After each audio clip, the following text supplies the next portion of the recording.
एक उदाहरण बताते हैं, कबीर परमात्मा का एक साधक था। हम कैसे साधक हैं, हम भगवान के ज्ञान को अवश्य सुनते हैं लेकिन मनमुखी तुरंत हो जाते हैं। अब वो साधक घर छोड़ के जंगल में पहाड़ पर जाकर बैठ गया और वहां दिन रात भक्ति कर रहा था, साधना करता था। एक दिन वो क्या करता था, वहां से नीचे उतर कर आता था। एक सरोवर था नीचे, थोड़ा पहाड़ से नीचे की तरफ, पहाड़ी पर ही था, बना हुआ था, लेकिन वो और ऊंची पहाड़ी पर रहता था। वहां आकर स्नान करता था और जल भर ले जाता था अपना करमंडल में। एक दिन वो बीमार हो गया, इतना असहाय हो गया कि वो स्नान करने मुंह धो नहीं सकता था, और मुंह धोए बिना वो भगवान नहीं बच सकता था। इस तरह की अपनी अटकल बना रहा था। तो वो रोने लग गया बहुत बुरी तरह, हे भगवान, मैं मुंह धोऊंगा कैसे, मुंह धो नहीं सकता, आपको याद कैसे करूंगा, ऐसे तड़प कर रहा था।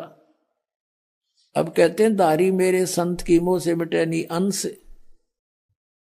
अब उसके लिए परमात्मा ने क्या किया, इतनी जबरदस्त वर्षा कर दी कि पूरी पृथ्वी पर जल ही जल हो गया, कम से कम 200 400 फुट ऊंचा। और फिर वो जल उस पहाड़ी के निकट पहुंचा जहां वो संत बैठा था। इतना निकट कर दिया वो जल कि उसने ऐसे देखा, अरे जल यहां आ गया, अरे वर्षा इतनी अच्छी होगी। और उसने फिर मुंह धोया, मुंह धो के पानी पिया। फिर उसने देखा कि ये तो सब कुछ नाश हो गया, प्रलय होगी। फिर उसको आकाशवाणी हुई कि तेरे लिए ये करना पड़ा मुझे। तब रोने लग गया, हे भगवान, मुझ पापी के लिए इतना अनर्थ हो गया, सारी जनता मर गई मालिक। कहते हैं उसी एक्शन एज इट इज कर दिया, जो का त्यों, एज इट इज, जैसे जो जहां काम कर रहा था एज इट इज कलम पकड़ी, तो कलम में पकड़ा बैठा वहां पर। तो यहां के बारे में कहते हैं, मोला थल से जल करे और जल से थल कर देत, साहेब तेरी साहेबी अब श्याम कहूं अक्सवेत। परमात्मा एक सेकंड के कुछ क्षण में भी पूरी पृथ्वी पर जल ही जल विनाश कर सकता है। और दूसरे क्षण में जो का तू, आपको जैसे यहां बैठे हो ऐसा ही बैठा दे, आपका याद भी ना हो मेरे गिल बनी थी क्या।